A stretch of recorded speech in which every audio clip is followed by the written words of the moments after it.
2026 சட்டமன்ற தேர்தல்ல தாவேகா ஜெயிச்சுட்டாங்க அப்படிங்கிறத விடையுமே மிகப்பெரிய அதிர்ச்சியான ஒரு செய்தி அப்படிங்கிறது கொளத்தூர் தொகுதியில ஸ்டாலின் அவர்கள் தோத்துட்டாரு அப்படிங்கிறதா. இந்த தோல்வியை காரணமா வச்சே பொது மேடைகள்லையும் சரி, சட்டமன்றத்துக்குள்ள வரைக்கும் அப்பாவை காணும் அப்படிங்கிறதுல இருந்து ஆரம்பிச்சு கொளத்தூர்ல கொத்து பரோட்டா போட்டாங்க அப்படின்னு சொல்லக்கூடிய அளவுக்கு தரம் சார்ந்த விமர்சனங்களை தாவேகா முதலமைச்சர் விஜய் அவர்களே முன்னிறுத்தியிருந்தாங்க. ஆனாலுமே கொளத்தூர் தொகுதி மக்களுடைய கேள்வி என்னவா இருந்தது அப்படின்னா, இது எப்படி சாத்தியமாகும்? கொளத்தூர் தொகுதியில எங்க தொகுதியில ஸ்டாலின் அவர்களே தோத்துட்டாரே, இதை எங்களாலேயே கொளத்தூர் தொகுதி மக்களாலேயே நம்ப முடியல. இதுக்கு பின்னாடி ஏதாவது ஒரு குளறுபடி இருக்கும், அது என்னவா இருக்கும் அப்படிங்கிற கேள்வியை தான் முன்னிறுத்திட்டு இருந்தாங்க. அந்த கேள்விக்கான பதில கொடுக்கக்கூடிய விதமா ஒரு தரமான சம்பவத்தை தொடங்கி வச்சிருக்காரு ஸ்டாலின் அவர்கள். இது மூலியமா கொளத்தூர்ல மறு தேர்தல் வரதுக்கு 98% வாய்ப்பு இருக்கு. அப்படி என்ன நடக்குது அப்படிங்கிறத விரிவா பார்க்கலாம். Welcome to news flex decode. நான் இசை.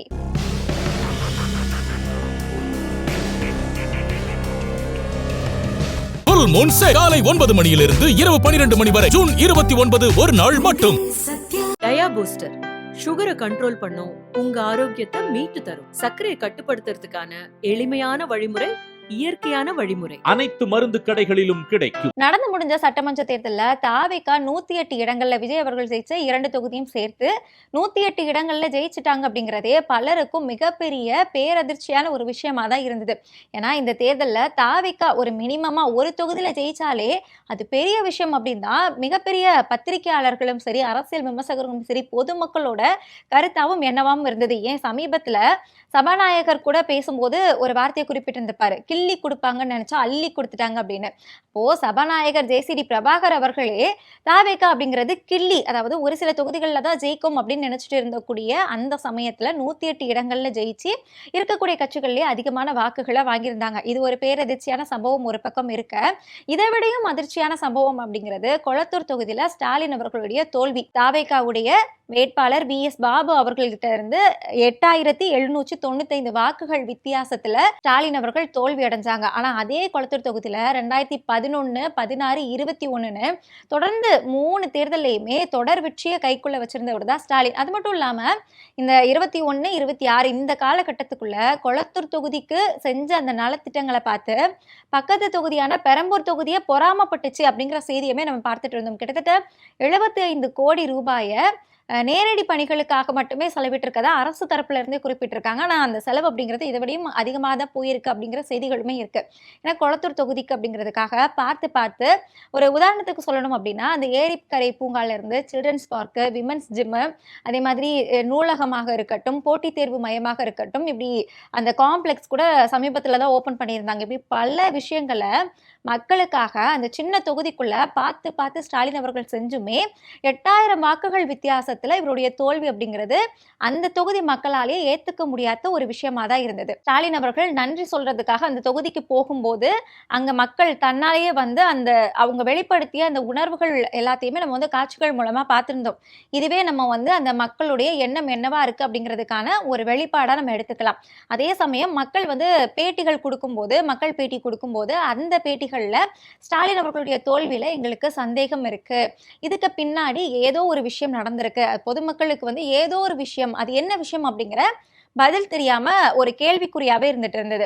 அந்த பதில இப்போ ஸ்டாலின் அவர்கள் கொடுக்கறதுக்கான கோரிக்கையை முன் வச்சிருக்காங்க. அதாவது எந்த இடத்துலயும் கோளாறு இல்ல, EVM மிஷின்ல தான் கோளாறு இருக்கு, என்னுடைய தோல்வியில எனக்கு சந்தேகம் இருக்கு, EVM மிஷின்ல மேனுப்புலேஷன் நடத்துறதுக்கான வாய்ப்பு வந்து அதிகமா இருக்கு, அதனால நீங்க அதை மறுபரிசோதனை செய்யணும் அப்படிங்கிற கோரிக்கையை நேரடியா தேர்தல் ஆணையத்துக்கு ஸ்டாலின் அவர்களே அந்த கோரிக்கையை முன் வச்சு இப்போ தேர்தல் ஆணையம் அதுக்கான ஆய்வையும் நடத்த தொடங்கியிருக்காங்க. அதாவது தெளிவா சொல்லணும் அப்படின்னா, ஒரு தொகுதியில தோல்வி அடைஞ்ச 2வது 3வது இடத்துல இருக்கக்கூடிய அந்த கேண்டிடேட் மட்டும், ஒரு தொகுதியில நிறைய போட்டியாளர்கள் இருப்பாங்க, எல்லாராலையும் பண்ண முடியாது. 2வது 3வது இடத்துல தோல்வி அடைஞ்ச கேண்டிடேட்ஸ் அவங்களுடைய தோல்வியில சந்தேகம் இருக்கக்கூடிய பட்சத்துல அதுக்கான காரணத்தையும் குறிப்பிட்டு அதை மறு ஆய்வு செய்வதற்கான கோரிக்கையை முன்வைக்கலாம், தேர்தல் ஆணையத்துக்கிட்ட முன்வைக்கலாம்.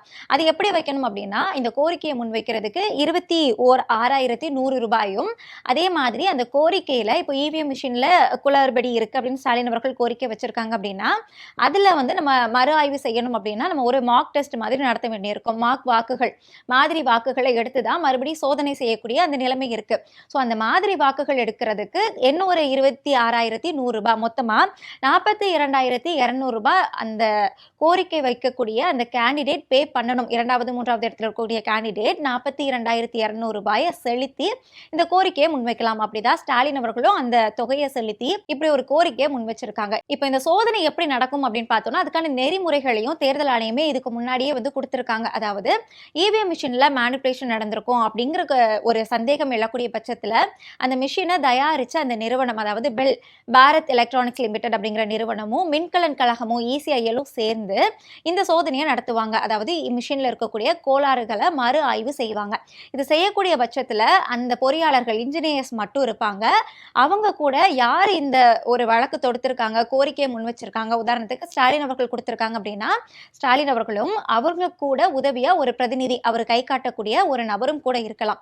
அது கூடவே ஒரு காவல் அதிகாரி இருப்பாங்க, தேர்தல் அதிகாரிகளும் அது கூட இருப்பாங்க. இவங்க மட்டும்தான் சோதனை நடத்தக்கூடிய அந்த அறைக்குள்ள இருக்க முடியும். மற்ற வாக்குப்பதிவு நடக்கக்கூடிய நாள் மாதிரி வரிசையா மக்கள் யாரும் அங்க போய் வாக்கு செலுத்த முடியாது. இவங்க மட்டும்தான் அந்த அறைக்குள்ள இருப்பாங்க. அந்த அறைக்குள்ள மார்க் வாக்குப்பதிவு நடத்தப்படும், அதாவது மாதிரி வாக்குப்பதிவு நடத்தப்படும். இந்த மாதிரி வாக்குப்பதிவு நடத்தினாதான் கோளாறு இருக்கா இல்லையா அப்படிங்கிறத கண்டுபிடிக்க முடியும். அதாவது எப்படி கண்டுபிடிப்பாங்க அப்படின்னா இதுக்கு முன்னாடி நம்ம தேர்தல் அப்போ வாக்கு செலுத்துவோம் இல்லையா, அதே மாதிரி வாக்கு செலுத்துவாங்க. வாக்கு செலுத்தும் போது விவி பேட் அப்படிங்கிற ஒரு விஷயம் வந்து ஒரு துண்டு சீட்டு வரும். அதாவது நம்ம இப்போ மிஷின்ல ஒரு சின்னத்துக்கு அழுத்துறோம் அப்படின்னா விவி பேட்ல அது வேற சின்னமா வந்து விழும், மிஷின்ல ரெக்கார்ட் ஆகுறது வந்து வேற சின்னமா இருக்கும் அப்படிங்கிறது தான் இப்போ இருக்கக்கூடிய மிகப்பெரிய குற்றச்சாட்டு. இதை தான் இவிஎம் மேனிபுலேஷன் அப்படின்னு சொல்றோம்.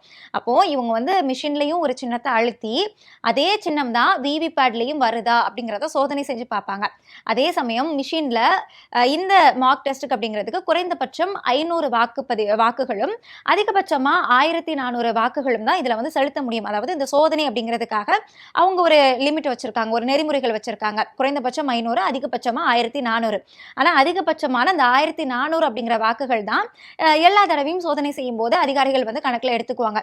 இப்போ இந்த 1,400 வாக்குகள் வந்து மிஷின்ல நம்ம வந்து அழுத்தும் போது அதே 1,400 வாக்குகள் இயந்திரத்துல ரெக்கார்ட் செய்யப்படுதா, மெமரியில வந்து அந்த வாக்குப்பதிவு பதிவு செய்யப்படுதா, அந்த வாக்குப்பதிவுகள் 1,400மே இங்க கொடுத்த அதே சின்னத்துல தான் விழுந்திருக்கா அப்படிங்கறத தான் இந்த இன்ஜினியர்ஸ் வந்து ஆய்வு செய்வாங்க. இன்னும் தெளிவா சொல்லணும் அப்படின்னா அந்த மிஷின்ல இருக்கக்கூடிய மைக்ரோ கண்ட்ரோலர் மெமரி, இதை தான் வந்து முழுக்க முழுக்க ஆய்வு செய்ய போறாங்க. இந்த மெமரியில இதுக்கு முன்னாடி பதிவாகி இருக்கும் இல்லையா, நம்ம வந்து தேர்தல் அப்போ அந்த தொகுதியில வாக்கு செலுத்திய அந்த மெமரி வந்து டெலிட் செஞ்சுட்டு தான் இந்த 1,400 வாக்குகளும் திரும்ப சரிபார்க்கப்படுமா அப்படின்னு கேட்டோம்னா அந்த மெமரிஸ் அப்படியே தான் இருக்கும். இது அது கூடவே இருக்கக்கூடிய எக்ஸ்ட்ரா மெமரிஸ்ன்னு சொல்லலாம். இந்த எக்ஸ்ட்ரா மெமரிஸை சாம்பிள் மெமரிஸாக எடுத்து இதுக்கு முன்னாடி செலுத்திய அந்த வாக்குகள் எல்லாமே சரியாக தான் போடப்பட்டிருக்கா அப்படிங்கிறதா சரிபார்க்கப்படும். இதுதான் இந்த ப்ராசஸ். முழுக்க முழுக்க இதுதான் கொளத்தூர் தொகுதியில் இப்போ நடக்க போகுது. அதுவும் கொளத்தூர் தொகுதியில் 14 வார்டு இருக்கு அப்படிங்கிறதுனால இந்த ப்ராசஸ் அப்படிங்கிறது 1,400 வாக்கு எடுத்து விவிபேடையும் எண்ணி இங்கேயும் சரிபார்த்து அதில் ஏதாவது கோளாறு குளறுபடிகள்லாம் இருக்கா எல்லா மெமரிஸையும் பார்க்கணும் அப்படின்னா கொஞ்சம் வந்து காலம் அவகாசம் வந்து தேவைப்படும். அதனால 14 வார்டும் ஒரே நாளில் பார்க்க முடியாது அப்படிங்கிறதுக்காக 14 2 பிரிச்சு, அதாவது ஒரு நாளைக்கு 2 வார்டு அப்படின்னு சொல்லிக்கிட்டு 7 நாள் இந்த சோதனை வந்து நடக்க போகுது. இந்த 7 நாள் சோதனை நடந்து முடிக்கக்கூடிய பட்சத்துல இதுல ஏதாவது ஒரு கோளாறு இருக்கு அப்படிங்கிறது நிரூபிக்கப்பட்டுடுச்சு. அதாவது ஒரு வார்டுல ஒரு வாக்கு கூட தவறா விழுந்திருந்தது, மிஷின்ல ஒண்ணு விவிபேட்ல ஒண்ணு விழுந்திருந்தது அப்படின்னா அவ்வளவுதான், இந்த வெற்றி அப்படிங்கிறது செல்லாது அப்படின்னு சொல்லிக்கிட்டு கொளத்தூர் தொகுதியில மறுதேர்தல் கட்டாயமா வரும். இந்த கொளத்தூர் தொகுதியில மட்டும்தான் மறுதேர்தல் வருமா அப்படின்னு பார்த்தோம்னா ஒரு வாக்கு இதுல தவறாக விழுந்திருந்தா கூட இவிஎம் மேனிபுலேஷன் அப்படிங்கிறது நிரூபிக்கப்பட்டதுக்கு சமம், நிரூபிக்கப்பட்டதுதான். அப்படி நிரூபிக்கப்பட்டுடுச்சு அப்படின்னா ஒரு தொகுதியில மட்டும்தான் இவங்க மேனிபுலேட் பண்ணியிருப்பாங்களா, ஏன் 234 தொகுதியிலையும் மேனிபுலேஷன் நடந்திருக்காதா, 108 தொகுதிகளில் ஜெயிச்சிருக்காங்களே எப்படி ஜெயிச்சாங்க, அதுவும் குறிப்பிட்ட அந்த வேட்பாளர்கள் மட்டும் ஜெயிச்சிருக்காங்களே, நல்ல தெரிஞ்ச வேட்பாளர்களா தாவேகாவுக்கு யார் யார் தேவைப்படுகிறாங்களோ அவங்க எல்லாரும் ஜெயிச்சிருக்காங்க, அந்த வெற்றிலையும் எங்களுக்கு சந்தேகம் இருக்கு அப்படின்னு ஒரு வழக்கை திமுகவே தொடுக்கலாம்.